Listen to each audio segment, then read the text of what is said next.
Alright guys, update on my game setup video. So, yesterday, I think it was yesterday, I got this, mesh Wi-Fi system. So there's, Shree, it came with Shree. One's downstairs in the TV room, one's upstairs in that room, in the closet, where the original router is, and then there's one here. These are all working by... They're all interconnected with each other and they work as shared. And right now it's on the green status light, which means perfect. I did have to factory reset my headset to get it to connect properly. But here's the thing I don't get. Watch. Watch. I'm not sure you heard that, but they changed the charging sound again. That is so annoying. It used to be that Android Fire TV sound, the one that does that ding sound effect. I don't know what they're doing. Why did we keep changing it? I don't get it. But by the way, this, yeah, no, it's a bit of a mess. So this Ethernet port there, it's actually plugged into the main mesh router system. So since they're very smart into wirelessly doing it to this point. So since they all use the same name, the headset will connect properly, and this is a lot smarter than Wi-Fi extenders. That's for sure. A lot more smarter. Smart enough to go through to make sure it switches seamlessly, and have a strong signal wherever you're at. No dead zones. No dead zones whatsoever. No dead zones. Yeah, not much has changed. So we've got 3 monitors here. I got the keyboard here, my headset, sound card, headset there under my headset. I think something's wrong with the sensor. Okay, there we go. That time it worked. But, yep. That's my phone. Let me grab that. Alright, I will show you my room. It's a bit of a mess right now, so I will have to clean up. Got a bit more AAA batteries. Yeah, this thing is really in a mess. I really need to get time to clean this up. Look how messy it is. Like, I got this fan here because it's always hot in here. And yep, there's my Dell Optiflux. I have the USB before it's attached, just with a magnet, because it come off very easily. Got the DualSense controllers charging on the top. Got my Switch Pro controller and then the Xbox controller. My monitor and my 2 speakers, which I do have to swap out because this is a swap out, as you probably know from the last video, when I showed my TV as well. I still got this. Still got my Series S. Microsoft is actually going to be releasing a 1 terabyte version of this, but I want the Xbox Series X. I really want the newest design with the optical drive. The white one is digital only, unfortunately. So that's really not gonna work. So let's go back out here. Oh yeah, I forgot I had the gift card down there for the movies.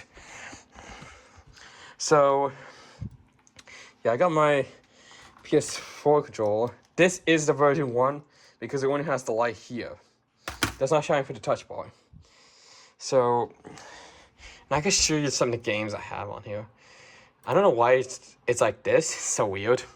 But you can see here, Echo VR, of course, Beat Saber, Lone Echo. Let me get this focused. Vacation Simulator, Job Simulator, Rick and Morty Virtual Reality, Floor Plan 2, Lone Echo 2.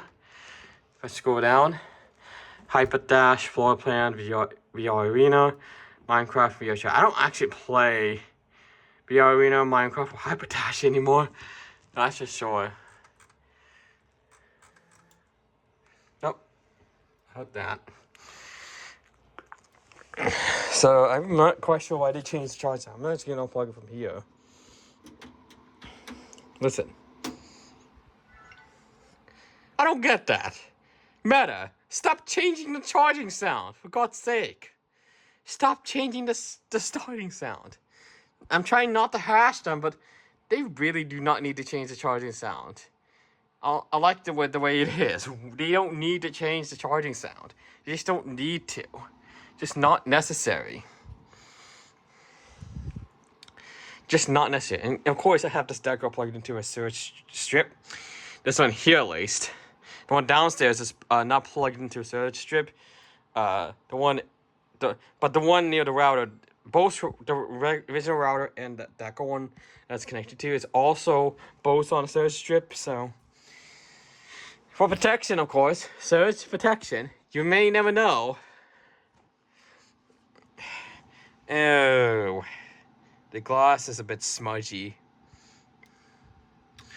I tried wiping it, but it always keeps getting smudgy. It's a bit annoying.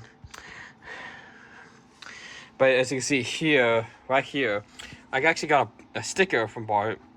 And these here were from Cura. Because if I take one of these out, these are magnetic. This is the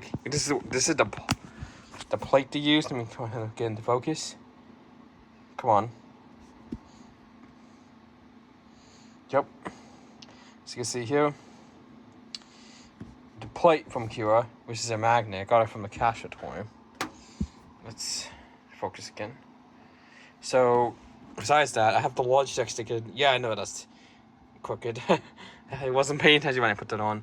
So I got the Windows 11 sticker. I'm not sure if I put that on properly, but I'm not going to take it off because it's only really one stick on. Once you peel it off, it leaves residue. But I also have my Ryzen 5 processor sticker and my Radeon sticker, the one that came with my CPU, the sticker for the power supply, and then this sticker I had to buy separately. Ooh, this sticker, wow, this sticker's kind of degrading, but this sticker I had to buy separately because the graphics card did not come with one, so I just bought one separately, just put it in here. So if you know what graphics, know is using an RTX graphics card, it's only using the 20 series card, 2070 Super, got a gigabyte. So the Corsair power supply is 850 watts, and then this CPU, I can actually look at it on my PC. It's 500 series. So I go over to performance. It is this one. AMD Ryzen 5 5600G. This is one with Radeon graphics, which is why you see a graphics sticker on there, and that's kind of future-proofing it, because if in any case the graphics card starts working, I can at least have onboard graphics to use until I get a new graphics card. And if you look in the back, yes, this is the best. Fortunately, there's only 2 ports, an HDMI and display port. So unfortunately, if the graphics card did die, then one of these monitors will not have a display because the onboard ports are only 2. So yeah. So the onboard graphics is only temporary if my external one dies, which is very unlikely. And yeah, it's a bit of a mess in here because the issue I had with this when I first started to build it is had a few issues. The few issues I had was the original motherboard that I have in here didn't work. Then when I did have a working motherboard, I accidentally broke that one because I wasn't being careful with the graphics card. Because if you're not being careful with the graphics card, you can flex the motherboard and it breaks it. So on this one, I was very careful. But since I dropped it once, these ports here don't have USB 3, and if I knock the PC by accident, the screen's cut off. Whoa, the screen's cut off, and the GPU fan goes into full turbo mode, which means that which meant I had to switch the PC's power supply off, or hold the power button down to restart it. It's because it's a hardware fault. It's not this, and also part of this house because the metal part is caved in. But it could be that, but I don't know. Let's put this back on. But it still works, so I'm just using these ports one is for my headset charging, and one's for my sound card. The reason I have this audio port taped up is because the mic function on this doesn't actually work anymore. I don't know why, but it no longer functions. It just doesn't function at all.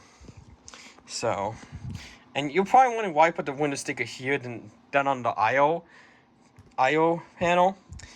It's just so that if you replace the motherboard, you still have the sticker. If you know what I mean. So that's why I put it over to you on the case.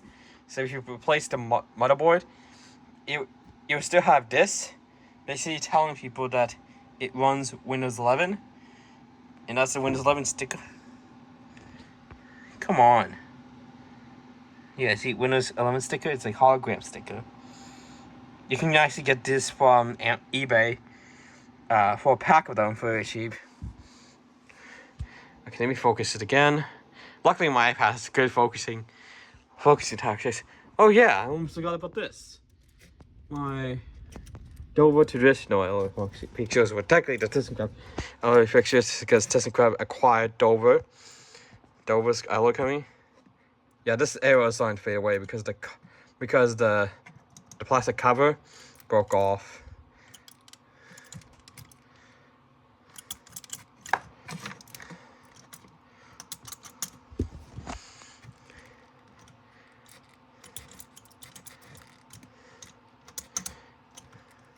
I put blue LEDs in here. These actually came with yellow LEDs.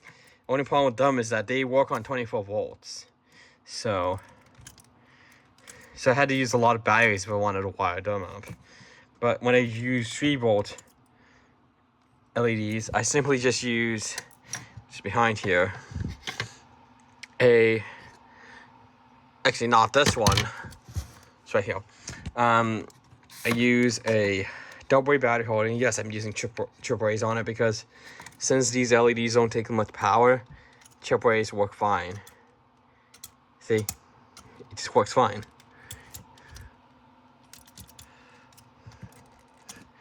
Because since these LEDs don't take much power, you could actually power them on with a button cell battery. So basically what I did here is I take one of these adapters, put the AAA battery in, and then what this adapter does is I convert it to AA, so you can use it on these components. So since this circuit here is so reasonably low powered, it's fine to put these on here. So, and then you can get a result from it. These LEDs don't take much power, so if I press one of them. Yeah, that one has a dirty contact. See this one here barely changes in brightness. Same with the other one. Barely changes with brightness.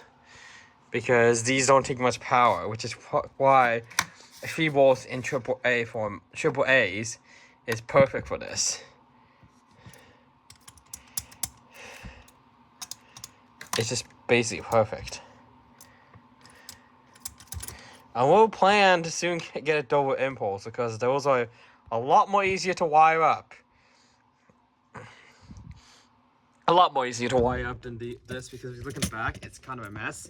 Gotta like tape the LED in, and sometimes you gotta repair it when it stops working. So yeah, Dover Impulse is better, and the Dover Impulse, the 90s buttons use 2 micro switches, and then the 80 series only used 1 switch. So this one has 2 contacts on the back, which is how I can do this with 2 switches. So it has 2 contacts on the back, which when you give this a press, it lights up. Now when I first press these on the wild, you barely give them any force technically. So it's like almost like touch sensitive, but it's not. You just gotta give it a bit of a knock. As you can see.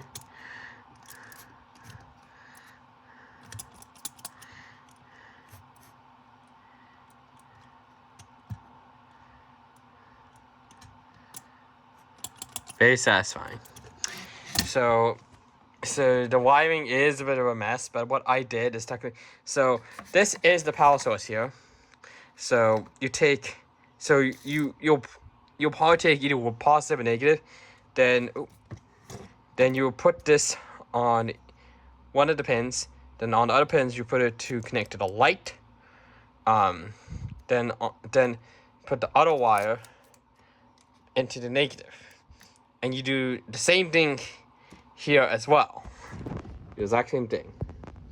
This is how you can get both to work with just one battery. It's best to use one battery with this and not two. You can actually see that you see, like, it's like a tap it.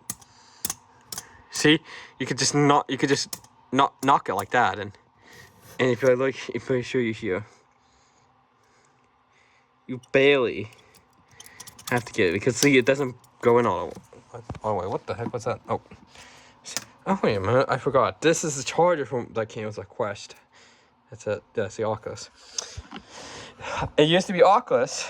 It was owned by Facebook before it changed to Meta. Come on. So if you look on here, you can take up to here. It says 5 volts at 2 amps. Surprisingly, this can also take 9 volts, but right now I have it connected to my PC, so it's just only doing 5 volts through it. I'm surprised this can do 9 volts, and I'm surprised when I did it with 9 volts that the headset worked fine.